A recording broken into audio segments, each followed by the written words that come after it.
నమస్తే, welcome to think Andhra. నేను మీ ప్రియాంకారావు.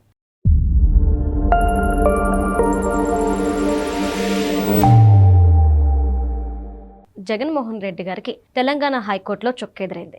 దేనికి అంటే ఆయన అక్రమాస్తుల కేసుకు సంబంధించి, అందులో ఒకటైన వ్యాన్ పిక్ కేసుకు సంబంధించి ఆయన క్వాష్ పిటిషన్ ని దాఖలు చేశారు. అయితే ఈ క్వాష్ పిటిషన్ ని ఇప్పుడు తెలంగాణ హైకోర్టు కొట్టేసింది. సో నెక్స్ట్ ఏం జరగబోతుంది, జగన్మోహన్ రెడ్డి గారి సిచ్యువేషన్ అండ్ ఈ 11 అక్రమాస్తుల కేసులో ఎలాంటి మలుపు తిరగబోతుంది అనేది ఇక్కడ పెద్ద క్వశ్చన్ మార్క్. సో దీనికి సంబంధించి మనతో మాట్లాడడానికి ప్రముఖ పొలిటికల్ అనలిస్ట్ అప్పసాని రాజేష్ గారు ఉన్నారు. ఆయనతో మాట్లాడదాం. నమస్కారం సార్. నమస్కారం సార్, జగన్మోహన్ రెడ్డి గారి 11 కేసుల్లో ఒక కేసుకు సంబంధించిన క్వాష్ పిటిషన్ ఇప్పుడు హైకోర్టు కొట్టేసింది అంటే నెక్స్ట్ సిచ్యువేషన్ ఏంటి సార్ ఈ కేసులకు సంబంధించి?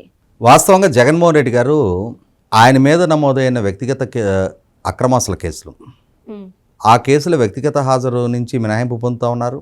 ఆ కేసులు ట్రయల్ స్టేజ్కి కూడా రాకుండా కాపాడుకుంటూ వస్తున్నారు. సుమారుగా 130 వరకు క్వాష్ అండ్ డిశ్చార్జ్ పిటిషన్లు ఆ కేసుల్లో ఉన్న వివిధ అక్యూజ్డ్ ద్వారా ఫైల్ చేయించి కేసుల్లో అంటే ఆ క్వాష్ అండ్ డిశ్చార్జ్ పిటిషన్ల విచారణలోనే రకరకాల ప్రతిబంధకాలు సృష్టిస్తా సంవత్సరాల తరబడి టైం ప్రొలాంగ్ చేసుకుంటా అసలు సిసలు 11 కేసులు ట్రయల్ స్టేజ్కి కూడా రాకుండా కాపాడుకుంటూ వస్తున్నాడు. అంటే ఒక రకంగా మాట్లాడుకుంటే ఆయన ఇప్పటి వరకు ఏదనుకుంటే అది చలామణి చేసుకుంటా న్యాయస్థానాలతోటి ఆటలాడుకుంటూ ఉన్నాడు. ఆయన మీద నమోదైన కేసుల్లో ఆయనకి బెయిల్ వచ్చి 11 సంవత్సరాల 11 నెలల 3 రోజులైంది. వాటికి 11 కేసులు, 11 సంవత్సరాలు, 11 నెలలు, 12వ నెల వైపు పరుగులు పెడతా ఉన్న టైంలో ఇప్పుడు కొంచెం కదలకు వస్తూ ఆయన మీద నమోదై ఉన్న ఈ అక్రమాస్తుల కేసుల్లో ఒక charge sheet Vanpic case, దాని మీద నమోదైన క్వాష్ పిటిషన్ తెలంగాణ హైకోర్టు కొట్టేయడం జరిగింది. ఒక రకంగా మాట్లాడుకుంటే ఆయనకి ఈ కేసుల్లో కూడా గౌరవ సుప్రీంకోర్టు ఎన్ని సంవత్సరాలు ఈ కేసు విచారణ ఈ విధంగా ప్రొలాంగ్ చేస్తూ ఉంటారు, మీరు త్వరితగతిన ఒక టైం బౌండెడ్ షెడ్యూల్లో ఈ క్వాష్ అండ్ డిశ్చార్జ్ పిటిషన్లు డిస్పోజ్ చేయండి అని చెప్పని తెలంగాణ హైకోర్టుకి సుప్రీంకోర్టు ఆదేశాలు ఇవ్వడం జరిగింది.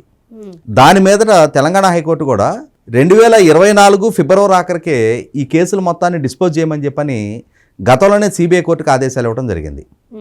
దాని మీదట నాటి సిబిఐ కోర్టు జడ్జి గారు ఇన్ని కేసులు 130 కేసులు విచారించి వాటి మీద నేను ఆర్డర్స్ ప్రొనౌన్స్ చేయాలి అని అంటే నాకు మీరు పెట్టిన టైం సరిపోదు, ఇంకొక 2 నెలలు అదనంగా కావాలి అని చెప్పని 2024 ఏప్రిల్ 30 తారీఖు వరకు టైం తీసుకోవడం జరిగింది. సో అందరూ ఆలోచించింది ఏంటి అంటే మే 13 తారీఖు ఎలక్షన్స్ రాబోతూ ఉన్నాయి.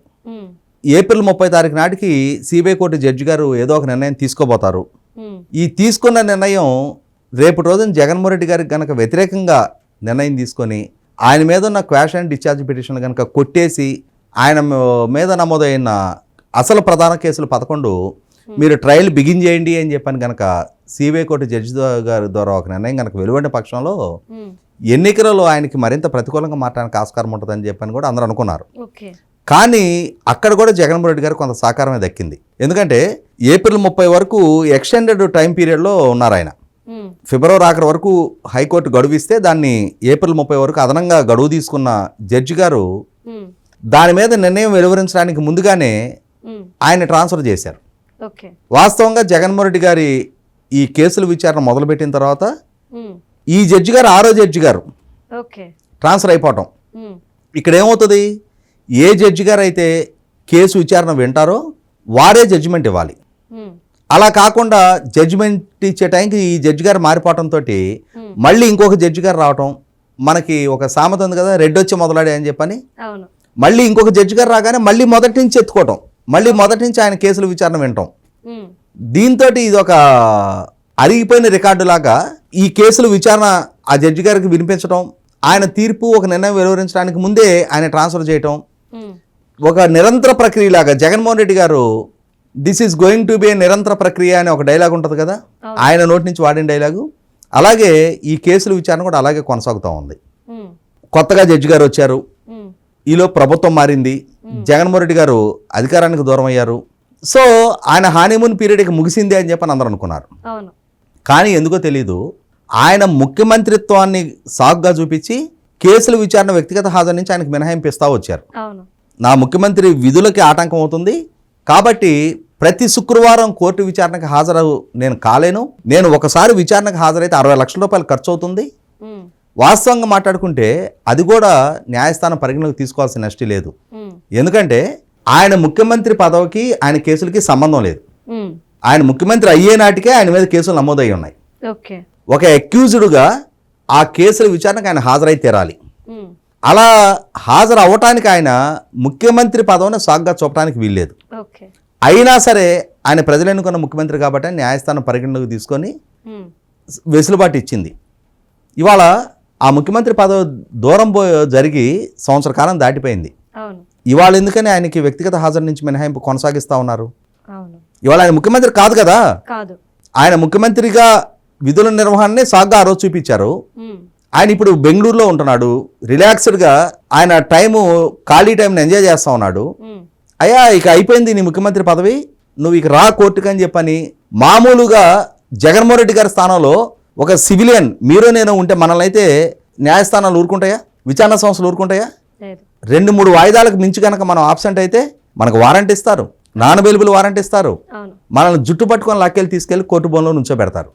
జగన్మోహన్ రెడ్డి గారికి ఈ ప్రివిలేజ్లు ఎందుకు, ఈ వెసులుబాట్లు కల్పిస్తూ ఉన్నారు?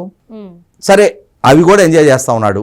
ఇప్పుడు వ్యాన్ పిక్ కేసులో తెలంగాణ హైకోర్టు సిబిఐ వాదనతో ఏకీభవించి ఈ కేసులో క్విడ్ ప్రోకో జరిగింది వాస్తవం అని చెప్పనే సిబిఐ వాదనని పరిగణలోకి తీసుకుంది.